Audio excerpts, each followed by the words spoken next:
My name is Artsy, and I draw things for people who love fantasy. Now, this is my first video on YouTube ever, and to be honest, I have to admit, it's a little nerve-wracking, but here I am anyway, gonna give it a go. Now, I'll tell you a bit about myself. I'm a full-time graphic designer. However, I've been wanting to turn my illustrations into more of a full-time career. I have to admit, I wanted to do this from the start, but unfortunately, I never got in. I always got those nasty little rejection letters. And for the longest time, I gave up. I thought to myself, it's not meant to be. So I became a graphic designer. And this is no offense to any graphic designer there is. There is a lot of talented graphic designers out there, and it's a really, really important job, especially for marketing. And it's given me so much experience with how to sell myself, how to actually do brochures, how to actually print things properly, all that kind of stuff. Really, really important things that actually has helped me throughout my careers. But lately, it just wasn't doing it for me anymore. So I've decided to actually give this a go and get my art out there. I think it's important now more than ever, especially with AI coming around. Make a point of creating things from scratch and putting soul back into drawing and art in general. What is art if it doesn't have soul? If it wasn't created by someone specifically? Every single artist has their own flair, has their own sort of taste, their own sort of opinions, everything. The way artists create, we're expressing ourselves. It's a part of us that we show to the rest of the world. It shows vulnerability of an artist. And I think that's why it gets quite difficult for people to show their work. And I guess the part that I'm showing of myself is the fantasy, whimsical side of it. I'm pretty biased. I absolutely love fantasy. I think it's the best genre. Mainly because you can create almost anything with fantasy.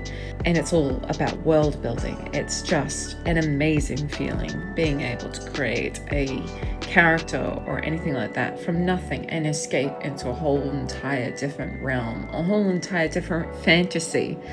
And I think that's pretty cool. Every single game that has been my favorite of all times has been a fantasy game. Now, in this video, I'm actually illustrating a character, and it is basically of a witch having her soul sucked out of her. I love this sort of thing, like sort of dark fantasy sort of stuff. And right now, I'm just going through the structure of the face.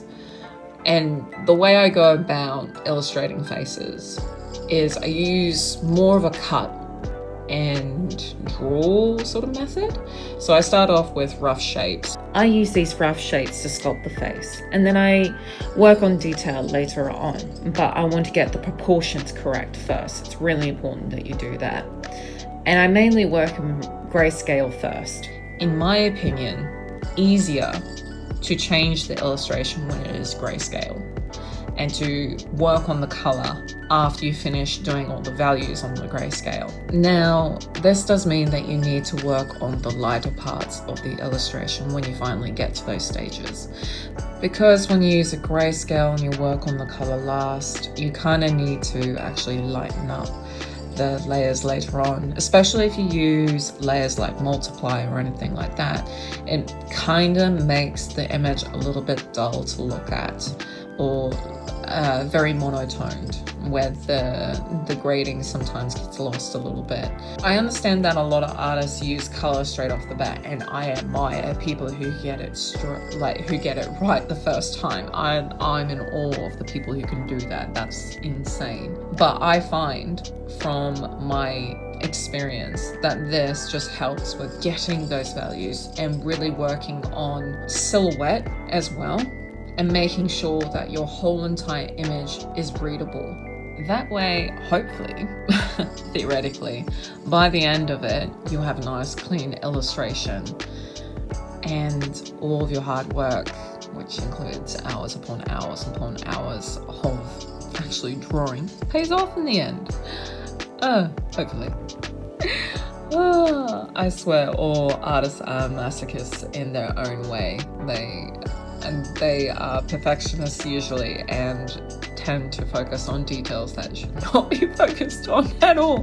This is including me, by the way. I'm not trying to call anyone out, but this is definitely me, where I work on details that just don't end up being important in the end. So yeah, you may be asking what the end goal is by making videos or sharing my journey. It's basically to turn my art into a full-time career. I want to do this. I want to give it a go, and I want to try my hardest to do everything I can to ensure that I can say by the end of it, yeah, I tried everything. I want to go through the steps. I want to create a business.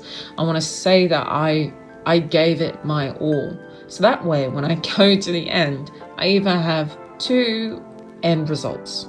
Either I have a great story to tell, or I am my dream, as corny as that sounds. So I will be sharing my whole entire story. And this is the start. Every single step of the way, I'll be sharing what sort of events I go to, techniques I use in my drawing or painting. I will share what sort of products I sell, what worked and what didn't work. I want to be able to share this journey so that way other people aren't so scared of doing this anymore. I want to be able to tell people this is how I did it. It may not work for everyone, but at least you can try this yourself and go, actually, I can do this. Because if I can do this, then I believe so can you. And I think everyone deserves to give their dream a go. I'm Artisy, and if you got this far in the video, thanks for listening. See you next time.